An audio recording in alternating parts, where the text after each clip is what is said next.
Hello সকলকে। তো আমি নিয়ে এসেছি আমার একটা লাইফস্টাইল ব্লগ। এই ফার্স্ট টাইম আমি চ্যানেলে পুরো আমার একটা ডে রুটিন শেয়ার করেছি তোমাদের সাথে। তো দিনটা ছিল স্যাটারডে, এই জন্য আমার ছিল ছুটি। সকালে উঠেই প্রথমে ফ্রেশ হয়ে এখন যাব ছাদে। ছাদে গিয়ে আমি ব্রাশ করতে করতে একটু হাঁটাহাঁটি করি। 5-10 মিনিট যেটুকুই টাইম আমার হাতে থাকে, আর ছুটির দিনটা একটু টাইম পাই, তাই একটু ভালো করে হেঁটে নিই।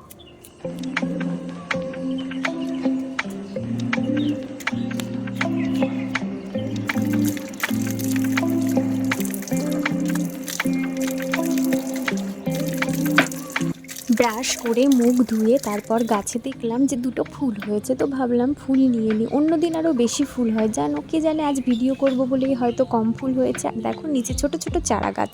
আর এখন আমি খেয়ে নেব এই কিছু ড্রাই ফ্রুটস। আমি সকালে এই ড্রাই ফ্রুটসই খাই, কিন্তু তার আগে পেট ভর্তি করে আগে জল খেয়ে নিতে হবে। আমি ঘুম থেকে উঠে ব্রাশের আগেও একটু জল খাই, আর ব্রাশের পরও আবার কিছুটা জল খেয়ে নিই।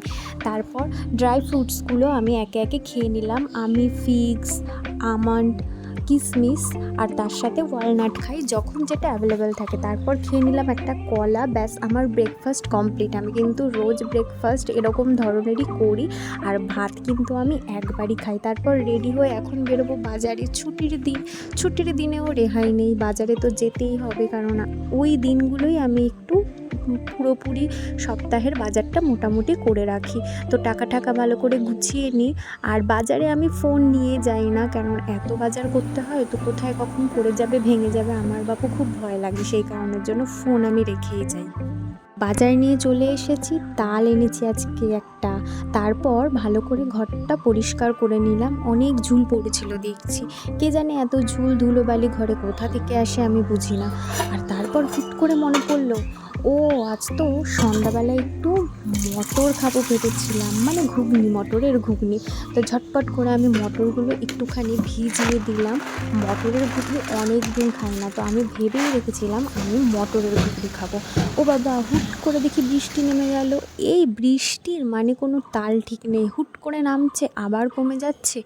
তো বৃষ্টিকে এত ভাব দিলে চলবে না, কাজ এগিয়ে নিয়ে যেতে হবে। তো আমি ভাবলাম ঝটপট করে আমি ঘরটা মুছে নিই। ঘর কিন্তু আমি রোজ মুছি না, ছুটির দিন মাঝে সাঝে মুছছি, মনে হলে একটু মুছে দিতে, তাই ভালো করে ঘরটা মুছে নিলাম। ও মা, ঘর মুছতে মুছতে দেখি হুট করে আবার রোদ উঠে গেছে, দেখো রোদ ঝলমল করছে।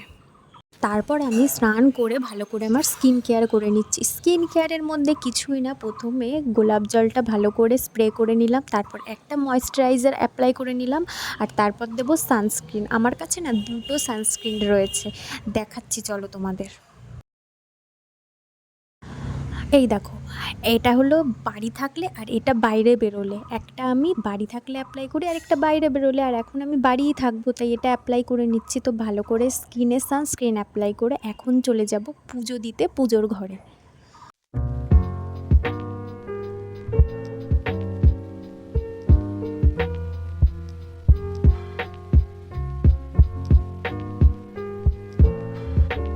ওই দেখো, জন্মাষ্টমী উপলক্ষে ওই তালটা এনেছি, সব কিছু আমি রেডি করে রেখে দিয়েছি। আর এখন আমি ভালো করে কৃষ্ণ ঠাকুরকে স্নান করিয়ে পুজোর জন্য রেডি করে নিয়েছি। কিন্তু তার আগে একটা ভয়ানক কাজ আছে, সেটা হলো আনারস কাটা। আনারস আমি কাটতে পারি, কিন্তু একটু কষ্ট হয় কাটতে।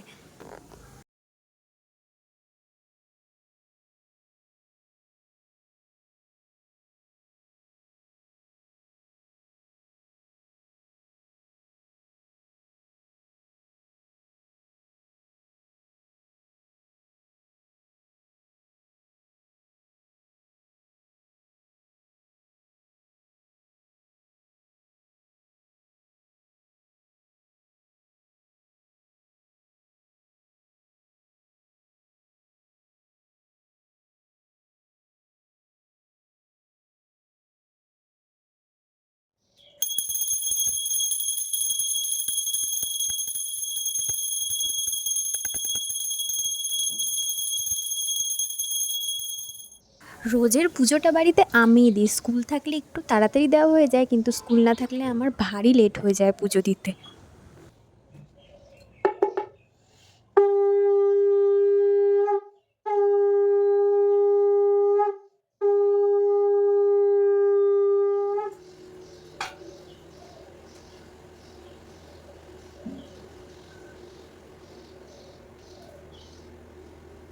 পুজো দেওয়ার ডান, এখন প্রসাদ খাওয়ার পালা। আনারসটা এত মিষ্টি ছিল কি বলবো, অসাধারণ লাগছিল খেতে। আর আজ না অনেক দারুণ দারুণ খাবার রান্না হয়েছে, সেটা হলো কচুর শাক। আমার খুব খুব খুব পছন্দ ছোলা দিয়ে কচুর শাক, আর সাথে মুগ ডাল আর পাঁপড় ভাজা। যেহেতু শনিবার নিরামিষ, তাই তো কচুর শাকটা দিয়েই তো আমি অর্ধেকের বেশি ভাত খেয়ে নিয়েছি। ডাল আমাকে সেরকমভাবে খেতেই হয়নি।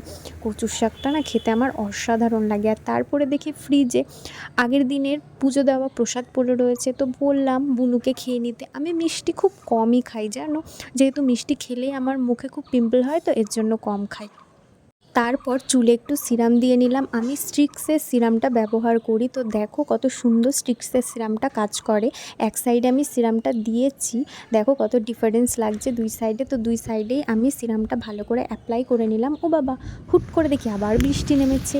কী জ্বালা যন্ত্রণা ভাবো তো, এই রোদ এই বৃষ্টি, এই রোদ এই বৃষ্টি লেগেই রয়েছে। তো আমি বাপু ভাবলাম একটু পড়তে বসে যাই, সামনে আমার পরীক্ষা আছে জানো তো, তাই খুব চাপ আছে। তো পড়াশুনো কমপ্লিট করে সন্ধ্যা হয়ে গেল। তো সন্ধ্যার সময় আমি বসলাম ঘুগনি বানাতে। আলু কেটে নিলাম, ঘুগনিতে একটু আলু না দিলে না আমার আবার ভালো লাগে না খেতে। তো সমস্ত কিছু রেডি করে ঘুগনিটা বানিয়ে নিলাম। তো চলো দেখে নেওয়া যাক কীভাবে বানালাম।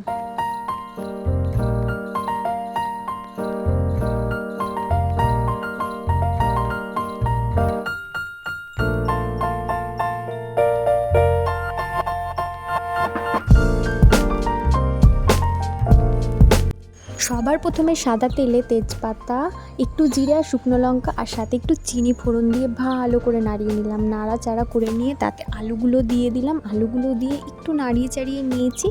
ভাজা ভাজা হলে তাতে একটা মশলা দিয়েছি। মশলাটার মধ্যে ছিল আদা, টমেটো আর লঙ্কা। এটাকে ভালো করে বেটে নিয়েছি জল দিয়ে, আর একটু জিরেও ছিল, ভালো করে বেটে নিয়েছি। তারপর দিয়ে দিলাম, দিয়ে একটু নাড়াচাড়া করে তারপর তাতে দেখলাম একটু নুন দিতে হবে, তো নুনটাও দিয়ে দিলাম।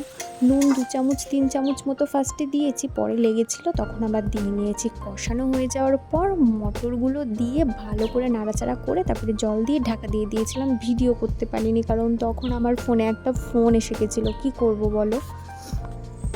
আর তারপর বসে পড়লাম রুটি করতে। রুটি আমি মাখতে পারি, সেঁকতে পারি, কিন্তু বেলতেই ভালো করে পারি না। গোল মোটেই হতে চায় না, কেন কি জানি। তো মা আমাকে রুটিগুলো বেলে দিচ্ছিল আর আমি এখানে রুটি সেঁকে নিচ্ছিলাম। তো রুটি সেঁকতে সেঁকতে ক্যামেরা ধরে কড়া দেখছি একদমই হচ্ছে না, অ্যাক্সিডেন্ট হয়ে যাচ্ছিলো বারবার শুধু। তো দেখো আমি রুটিগুলো সেঁকতে সেঁকতে হুট করে না প্রচণ্ড গরমের তাপে আমার হাতে ছ্যাঁকা লেগে গেছিলো। তাই আমি ভাবলাম থাক, ফোন সাইডে থাক, আমি আগে রুটিটা করে নিই, পরে দেখাবো। তো আমার রুটি করার ডান, এখন খেতে বসে পড়বো। আর আমি ডিনারটা না সাধারণত 7:30 থেকে 8টার মধ্যে করে ফেলি। যেদিন আমার টাইম থাকে আমি 7টার সময় করে ফেলি, আর যেদিন একটু লেট হয়ে যায় 7:30 বেজেই যায়। তো দেখো ঘুগনি দিয়ে গরম গরম রুটি খেয়ে আমি ডিনারটা কমপ্লিট করে নিলাম।